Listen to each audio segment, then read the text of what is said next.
Don't let the antiquer know you're lost. It all started because I wanted to be a good person. I had taken some old things of mine, stuff from my parents' house that I had shoved in the back of my closet, and donated them to Habitsville's local second-hand shop. I figured someone else could use my threadbare Habitsville High t-shirts more than I was at the time. What I didn't intend, however, was to give away Bob. This next bit is a little embarrassing. Bob is a small pink stuffed bear with a little jingle inside his stomach. I've had him since I was a baby, and although I've outgrown other such childish things, Bob is sacred. That's why, heart sinking, I retraced my steps last Thursday back to the second-hand store, where I was sure Bob had accidentally slipped into one of my donation boxes. It took some coaxing, but an employee eventually informed me that Bob had already been purchased. A tingle of silly grief swept through me, but then I was given hope. Bob had been bought by Nora van de Velde, owner and chief proprietor, along with her two sisters, of Narrow Street Antiques, right here in Habitsville. A quaint little bell chimed when I entered the shop. The musty smell of decay and history hugged my nostrils, not in an unpleasant way. The shop was crowded, but not with people. The sheer amount of things, even just in the foyer, was insane. Books were stacked higher than my head, their spines peeling with age. Knickknacks and figurines covered every surface, and I suddenly became hyper-aware of my limbs. I made my way inside, carefully. At the front desk were three women, the Van de Velde sisters. Two were seated in rocking chairs on either side of the counter, their eyes dark under cloth hats, knitting slowly from a single ball of yarn in a scented basket. It was impossible to tell what they were making. Something large and dark.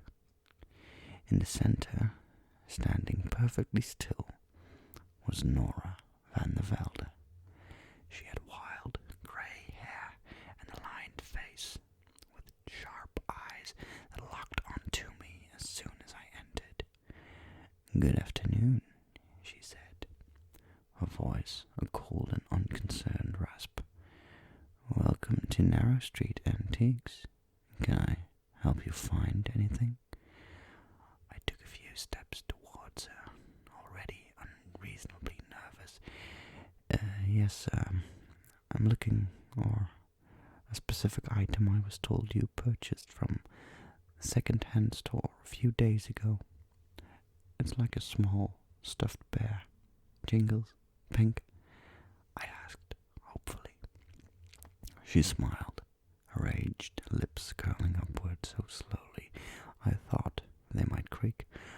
"Oh yes, we've put that particular item onto our shelves. He's around here somewhere." Her grin widened, and I subconsciously took one step back.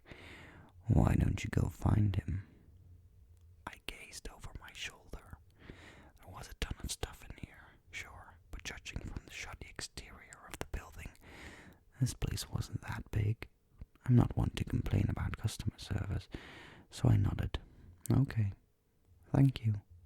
I turned heel and headed into the opening between the stacks of books. "Good luck. Just make your way back up to the counter once you find Bob." I nodded before entering the slim aisle. By the time I realized I had never actually told Nora Bob's name, I couldn't see the front counter anymore. My first hour or so, at least what felt like an hour, went smoothly. My eyes were peeled for any sign of my stuffed friend, and as I weaved through tall wooden cabinets lined with figurines and racks of sweaters from the 1980s, I actually found myself enjoying the hunt. Walking deeper into the antique shop was like rappelling down a ravine. Every few feet, a new strata of time was revealed. The only thing that troubled me was that I had been there for an hour, and I still hadn't found the back wall of the antique shop. Not only had I not found the back wall, but I hadn't turned or moved out of this single aisle for quite some time. It was like one particular path had been built for the customer to move through, so slim that if one wanted to move in front of another, they would literally have to climb on top of each other. If I was claustrophobic, I might have had to turn back. I supposed that was why they called it Narrow Street Antiques. I had an old toy truck in my hands when I first saw it. I was considering the fact that perhaps Bob wasn't actually out in the shop, that Nora had been mistaken, that I was in the wrong place. It was during this thought that it happened. There, in the very corner of my eye, just for a moment, a flash of something dark and quick. I turned my head quickly, but there was nothing. I didn't think much of it. Then I turned my head again, back towards the front, and there, blocking the only path forward, was a huge shape. It was dark, foreboding, and utterly terrible. It wasn't a person, necessarily. It was like a heavy blanket had been draped over a set of stilts, and a bowling ball had been balanced on the top. Flies buzzed around its head, or what I assumed was its head, and the scent of decay and death wafted towards me in a powerful wave. There are few times in my life when I had felt pure, unfiltered dread such as this. I stood completely still, and the figure did the same, except there was movement beneath its sheet, small, shifting, as though the entire shape was vibrating. Then, through a little ring-sized hole in the front of the sheet, something came out. A tiny, pink and plump child's finger. My breathing was shallow as the finger pointed at me. Then the entire figure lurched forward, swaying as though the top was attached to the bottom. I was still stuck in my fear-driven paralysis. It got closer, and my eyes watered from the wretched smell. It was like my feet were incapable of turning back, running back down the slight path and out the door. The buzzing of the flies got louder and louder. I shut my eyes, and then it all stopped. I opened them again to see that the creature was gone. Not even a fly remained. I was shaking violently.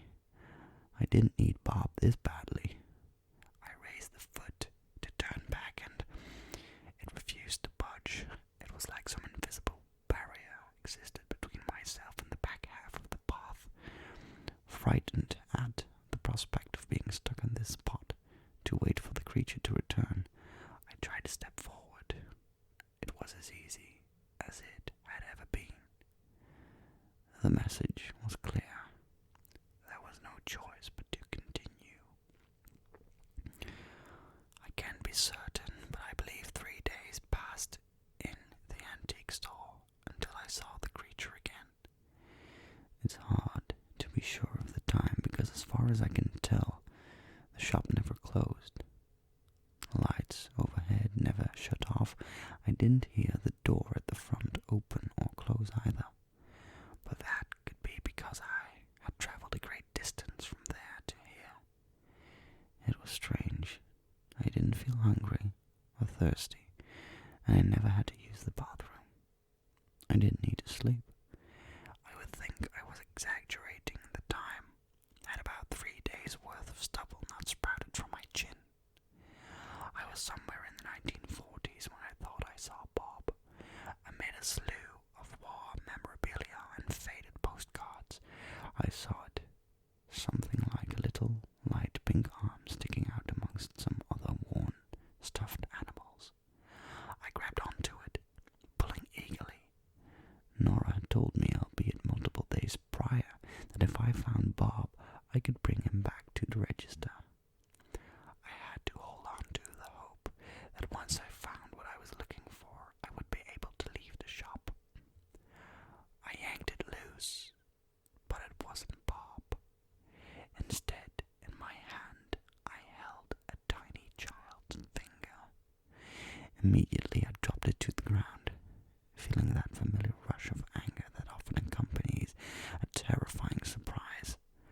It bounced once on the surface before lying still. A tiny Vienna sausage. I stared at it. That feeling of hope when I had first thought I had found what I was looking for was extinguished, and instead a crushing feeling of hopelessness and despair filled me. I wasn't where I was supposed to be. I couldn't find my way out. I was lost. As soon as I had that thought, I jumped back. The finger, which had been lying still, moved. It flipped so the nail was facing up towards me. Then, slowly, it began to inch its way along, continuing down the narrow path. I looked up, and there he was. He stood still, the antiquer. If he had eyes, I assumed they were fixed on me. We remained, me paralyzed by my immobile feet, and he waiting in place as the finger dragged itself across the floor, over to him. I thought it might stop when it got to the edge of his shroud, but instead it merely crawled underneath. It joined the scattered movement that caused the material to jolt around, and then I saw it again. The child's finger emerged from the hole in the shroud and pointed at me. It was happening all again, the lurching movement towards me, the flies buzzing around, some hitting my face in their flurry. The smell nearly made me vomit. Perhaps I would have if I could move, but the only thing there was to do was to watch the figure approach. I didn't shut my eyes this time. I watched as it reached a close distance, about 6 inches in front of me, and then it bent in the middle, the top leaning down over me. I felt hot breath on the cold sweat that had broken out across my forehead. There was something in there, beneath the shadows, that much I knew, but I couldn't bring myself to lift my chin and see it for myself. And then it was gone. Another shudder rattled through my tired body. My eyes were watering from the acrid smell and from relief. My chest was heavy with a terrible uncertainty, and yet I was sure of 2 things. 1, I never wanted to see that thing again, and 2, the only place to go was onward. By my 2nd or 3rd week at Narrow Street Antiques, I thought I had found a way to keep the antiquer away. Thinking about it now, when my mind is less plagued with whatever influence the shop held over me those weeks, it's hard to say whether or not I was right. But this was at least my working theory. The antiquer is looking for lost things, because that's what antiques are, right? Things unstuck in time. Items that have outgrown their usefulness, their relevance, and so their natural place is no longer as a singular object.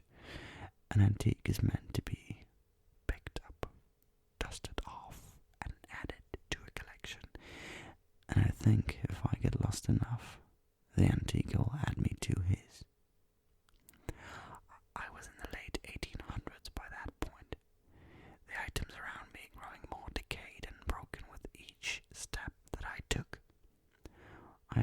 something new, something incredibly exciting. The path that I had been following, miles and miles, on the same straight line through the seemingly endless shop, was not the only road available to me. My eyes had grown heavy and unfocused while I was trudging along, and my foot caught on the leg of a table. I stumbled, holding out my arm to catch my fall against a large wardrobe to my right, and when I did, it rocked, ever so slightly. It created a gap in the wall of old knickknacks that surrounded me, just for a moment, and through that crack I could see it. A new path. Then the wardrobe fell back into place, and it was gone. I heaved against the wardrobe, pressing my shoulder hard against its wooden surface. It was incredibly heavy, but at this point, multiple weeks if not months, in this antique shop, I was as determined as I had ever been. I nudged the bulky piece of furniture, inch by inch, until I created a crevice that was wide enough for me to slip through. The new path took my breath away, not because it was beautiful, no, far from it, because it was terrifying. There were baby dolls, not modern ones either. These had to be from the 1700s, maybe even older, all made of cracked china, with faded red lips and black dot eyes. They were dressed in plain clothes, dresses and gingham trousers. They weren't lined on shelves or set up on tables. They made up the walls themselves. A sea of them on either side, and when I looked up, I could see they covered the ceiling as well, a tunnel forming that I couldn't see the end of. And when I looked closer, I could see it. Something strange, even stranger than what I'd already seen. None of the dolls had their fingers. Absolute terror gripped me. 1,000 beady eyes staring at me. No sign of what I had come for, and though I tried to beat it back down, I was feeling more lost than ever. As soon as the inkling crossed my mind, there he was. The antiquer, standing still as he always was, blocking my path as he always did. I couldn't fight it this time. I couldn't reassure myself, couldn't look away, certainly couldn't turn back. I just watched the antiquer as he watched me. And then something started to happen.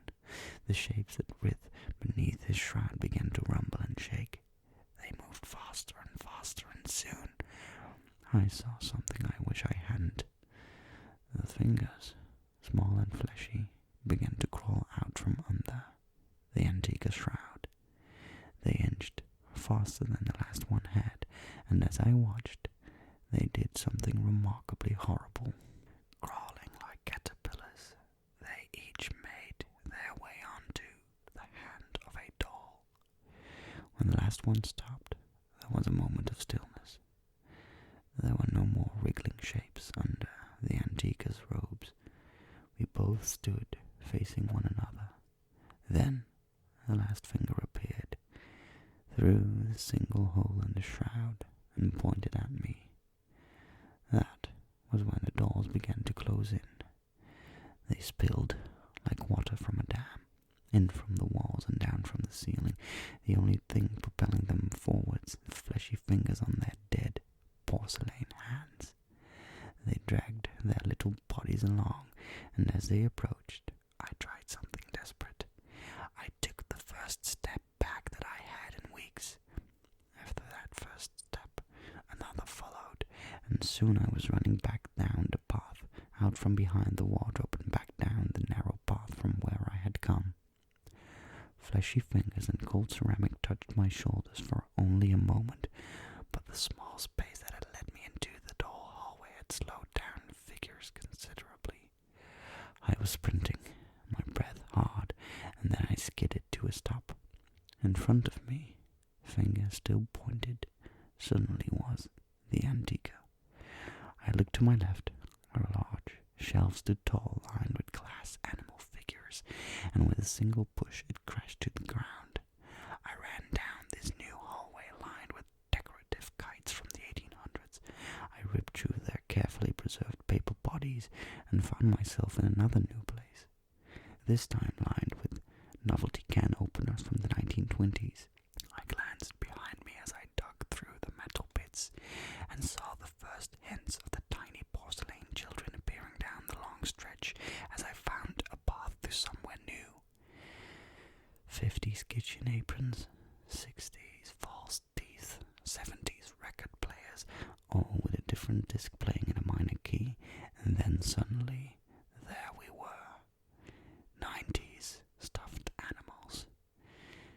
It must have been because there, between a giraffe with a rip in his neck and a rabbit with a twisted ear, there was Bob. I grabbed him, the familiar jingle briefly bringing me nostalgic calm. I was running again, knowing that I was nearing the front of the store by the time traveling forwards. I dug through the other stuffed animals, throwing them behind me with one hand while I clutched my prize with the other. Then there was the smallest opening, and I could see it, the foyer where all of this had begun, weeks before. I stuck one foot through, then my shoulder. I went to step out, and then something yanked me back, and I turned. One door, the fastest of them, had clung onto Bob's arm. Its flesh fingers locked into an iron-tight grip. I pulled. It pulled. There was a long rip, the sound of stitches tearing, and then I was out, the only casualty being Bob's left arm. Stuffed animals fell together, closing the gap.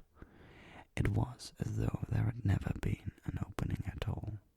I panted, my hands on my knees, my body disgusting with the build-up of sweat and fear on my skin.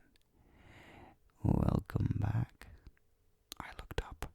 There was Nora van der Velde, standing in the same place she had been when I left her. In fact, she was even wearing the same clothes, and her sisters were still sitting in their rocking chairs, barely any progress made on their knitting since I had left. I moved my mouth, but no words came out. So long had it been since I spoke. Her eyes moved down to Bob and his mangled arm. Oh, it's a shame that's been damaged. I know our shop is a precarious place. She smiled, slow and knowing. That one's on the house. I went home. To my great shock, it was a mere 30 minutes from when I had first entered the shop. Despite the beard that had begun to form on my face and the tired feeling in my bones, there's still so much that I don't know about narrow street antiques and the antica that lies within it.